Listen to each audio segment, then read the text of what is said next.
चलो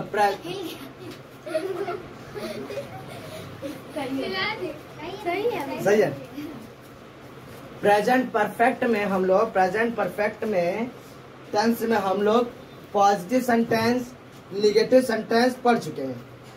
आज हम लोग को जो पढ़ना है वह इंट्रोगेटिव पढ़ेंगे और डबल इंट्रोगेटिव। देखो जितने भी सेंटेंस रहेंगे ये सभी सेंटेंस तुम लोग पढ़ के अगर प्रैक्टिस नहीं करोगे तो ट्रांसलेशन नहीं आएगा। अगर पढ़ के प्रैक्टिस घर पे नहीं करोगे तो ट्रांसलेशन नहीं आएगा। इसलिए जितने भी सेंटेंस हम करवाते हैं वो घर पे जाके अपने से खुद से सेंटेंस बनाओ और बना के मतलब लिखो और लिख के अपने सेंटेंस को ट्रांसलेट करो इंग्लिश में।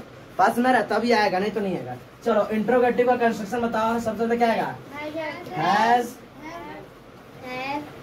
हैज या हैव प्लस सब्जेक्ट, वर्ब का थर्ड फॉर्म प्लस ऑब्जेक्ट।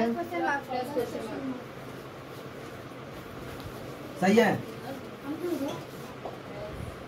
देखो हैज है प्लस सब्जेक्ट प्लस वर्ब का third form plus object plus question mark. अब देखो ध्यान से, इसमें हैज हैव की कहानी बता चुके हैं। हैज कब यूज होगा और हैव कब यूज होगा? हैज सिंगुलर के साथ और हैव प्लूरल के साथ। और सिंगुलर प्लूरल की कहानी लोग पहले ही पढ़ चुके हैं। देखो ध्यान से, क्या खुशी नौकरी छोड़ चुकी है? यहाँ आदमी को नौकरी नहीं मिला, नौकरी छोड़ दी।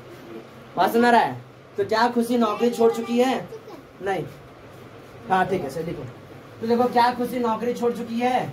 अब देखो सबसे पहले क्या होगा? क्या खुशी सिंगुलर है? हाँ, तो क्या होगा? हैज। फिर उसके बाद क्या होगा? खुशी, हैज खुशी। फिर इसके बाद क्या होगा? वर्ब का थर्ड फॉर्म। वर्ब का क्या होता है? छोड़ना। वर्ब क्या होता है? छोड़ना। इसमें वर्ब कौन है? छोड़ना। तो छोड़ना होता है लीव। थर्ड फॉर्म क्या होगा? लेफ्ट।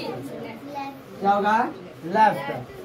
हैज खुशी left the job. Left the job. Has खुशी लेफ्ट द जॉब। किसी को दिक्कत इसमें? सही है। हाँ बस मेरा सबसे पहले क्या होगा? हैज हैव, फिर उसके बाद सब्जेक्ट, फिर उसके बाद वर्ब का थर्ड फॉर्म, फिर उसके बाद ऑब्जेक्ट और उसके बाद क्वेश्चन मार्क। किसी को दिक्कत इसमें? बात समझ आ रहा है? नेक्स्ट, क्या राम अपना पैसा बर्बाद कर चुका है? बड़ी गंदी बात है। क्या राम अपना पैसा बर्बाद कर चुका है? भाई भगवान राम का नाम नहीं है, व्यक्ति का नाम है, ठीक है। क्या राम अपना पैसा बर्बाद कर चुका है? तो राम सिंगुलर है तो क्या होगा? हैज राम। फिर बर्बाद, पैसा बर्बाद क्या कर दिया? वेस्ट कर दिया। क्या कर दिया? हाँ, हैज राम वेस्टेड। अब देखो राम है तो राम अगर नाउन आ जाता है, क्या आता है? राम नाउन आ जाता है तो क्या लिखेंगे उसके साथ? अपना का English his. Has Ram wasted his money. Wasted his money. बात सुना रहा है? क्या राम अपना पैसा बर्बाद कर चुका है? Has Ram wasted his money. क्या तुम लोग अपना समय बर्बाद कर चुके हो? Have you wasted your time? बात सुना रहा है? ऐसे अपने से सेंटेंस बनाओगे। क्या तुम अपनी कॉपी बर्बाद कर चुके हो? Have you wasted your copies? बात सुना रहा है? तो ऐसे सेंटेंस अपने से बनाओगे। बात सुना रहा है? जैसे कुछ भी तुम बर्बाद कर दो। बात सुना रहा है? कुछ भी बर्बाद कर दो और ये तुम बर्बाद करने के लिए। बात सुना? क्या तुम रामायण पहले ही पढ़ चुके हो? क्या तुम रामायण पहले ही पढ़ चुके हो? क्या तुम महाभारत पहले ही देख चुके हो? क्या तुम रामलीला पहले ही देख चुके हो? नहीं। क्या तुम आम पहले ही खा चुके हो? अपने से बना भाई, कुछ भी अपने से बना लो, ठीक है। तो क्या लिखोगे? तुम के साथ क्या होगा? हैव। क्या होगा? हैव यू पहले ही। हाँ, तो पहले की क्या होगा? ऑलरेडी हैव यू ऑलरेडी पढ़ चुके हो। पढ़ चुके का इंग्लिश क्या होगा? देखो रीड जो होता है इसका ध्यान रखना। रीड का फर्स्ट फॉर्म भी रीड होता है, सेकंड फॉर्म भी रीड होता है और थर्ड फॉर्म। इस पहले में कोई दिक्कत नहीं है, लेकिन पढ़ते उल्टा है। पढ़ते मतलब अजीब तरीके से। देखो फर्स्ट फॉर्म में पढ़ेंगे रीड, स्पेलिंग यही रहेगा। सेकंड फॉर्म में पढ़ेंगे रेड, स्पेलिंग यही रहेगा। थर्ड फॉर्म में पढ़ेंगे रेड, स्पेलिंग यही रहेगा। बात सुना रहा है? समझो क्या है? स्पेलिंग में कोई चेंज नहीं आएगा, लेकिन इसका first form, second form, third form अलग अलग पढ़ेंगे। मतलब सेकंड और थर्ड फॉर्म देखिए जैसा पढ़ेंगे। फर्स्ट फॉर्म अलग पढ़ेंगे। फर्स्ट फॉर्म में क्या पढ़ेंगे? रीड। सेकंड फॉर्म में क्या पढ़ेंगे? रेड। बात सुना रहा है? लेकिन लिखने में कोई अंतर नहीं है। वो सेंटेंस पढ़ के हमें समझना होगा कि रीड लिखा है कि रेड लिखा है। बात सुना रहा है? चलो ऐसा ही इंग्लिश नहीं है, दिमाग खराब हो जाता है। ठीक है, have you already read the Ramayan?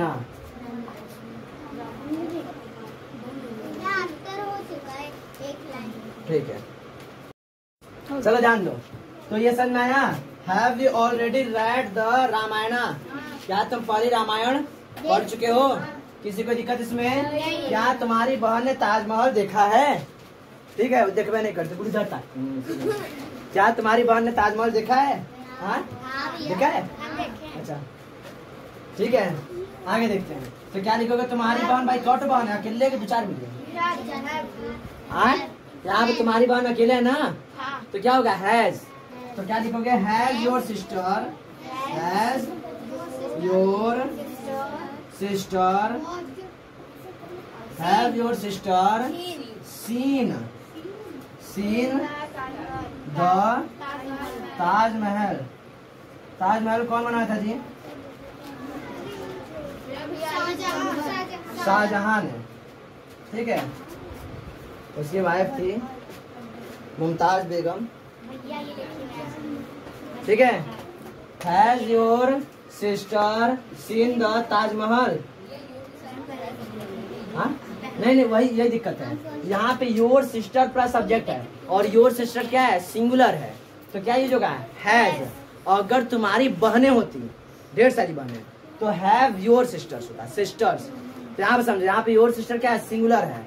अगर वही सिस्टर्स होता है यानी प्लूरल होता तो हैव लगाते, ब्रदर्स होता तो हैव लगाते, लेकिन सिंगुलर है तो हैव लगे। इसलिए इसको हम समझा, थोड़ा बोले हैं कि सिंगुलर है कि प्लूरल। बस में जहाँ पे लगेगा डाउट है, जहाँ पे हम पता है तुम लोग कहाँ गलती करोगे, इसलिए वहीं पे हम बोल देते हैं, यहाँ पे टोक देते हैं। ये इसमें किसी को दिक्कत इंट्रोगेटिव में? और उसमें डबल इंट्रो को पढ़ाएंगे, और आज एकदम जबरदस्त चीज पढ़ाएंगे, राष्ट्रपतियों के नाम कैसे याद करोगे। राष्ट्रपति में समझो, प्रेसिडेंट, अभी तक जितने भी प्रेसिडेंट उनका नाम कैसे लर्न करोगे, उसका शॉर्ट ट्रिक बताएंगे, मतलब कैसे याद होगा फटाफट एकदम। इसमें किसी को दिक्कत नहीं?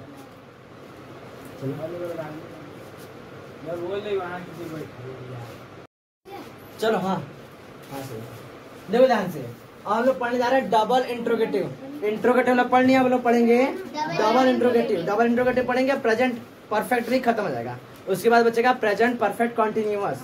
ठीक है, हम लोग देख लेते हैं डबल इंट्रोगेटिव का कंस्ट्रक्शन। बोलो जी, सबसे पहले क्या है? क्वेश्चन वर्ड प्लस हैज या हैव प्लस सब्जेक्ट। हाँ, अगर नॉट आएगा तो यहीं पे लग जाएगा। प्लस वर्ब का third form plus object plus question mark. किसी को दिक्कत? इसमें डबल इंट्रोगेटिव में कोई दिक्कत नहीं रहता। जो इंट्रोगेटिव का कंस्ट्रक्शन रहता है उसी के पहले बस क्वेश्चन वर्ड लिख दो, कहानी खत्म। बात समझ आ रहा है? किसी को दिक्कत इसमें? चलो अब सेंटेंस देते हैं। वह अभी मेरे घर क्यों आया है? हाँ, वह अभी मेरे घर क्यों आया है? तो क्या लिखोगे सबसे पहले? तो क्या लिखोगे? सबसे पहले क्वेश्चन वर्ड क्यों। क्यों का इंग्लिश वाई। फिर उसके बाद वह सिंगुलर है ना, तो क्या होगा? Has. Why has he come का first form come, second came, third come, come came come. Why has he come to my house या home house just now. Just now मतलब अभी तुरंत। हाँ, why has he come to my house just now. वह अभी मेरे घर क्यों आया? किसी को दिक्कत इसमें? बात सुना रहा है? सबका सही है? चलो नेक्स्ट, दीपक ने मेरी मदद क्यों नहीं की है? दीपक ने मेरी मदद क्यों नहीं की है? तो क्या लिखोगे? सबसे पहले क्यों का English why. Why has Deepak, double लिख दो या आई लिख दो, कोई दिक्कत नहीं है। वाई हैज दीपक नॉट, देखो ना, not helped me. Why has Deepak not helped me. Deepak ने मेरी मदद क्यों नहीं की है? बात सुना रहा है? अध्यापक ने तुम्हें क्यों डांटा है? तो वाई जी what why has teacher scolded you? Why has teacher scolded you? तुमने यह सवाल कैसे हल किया है? How have you solve this question? किसी को दिक्कत इसमें? बात समझ आ रहा है? Present indefinite complete, present continuous complete. अब हमारा present perfect continuous, present perfect भी कंप्लीट। इसका वर्कशीट ग्रुप में शेयर कर देंगे, उसको सॉल्व करोगे, सॉल्व करके लेकर आओगे तो उसका हम आंसर भी शेयर कर देंगे। किसी को दिक्कत इसमें? सही है, लिख लो।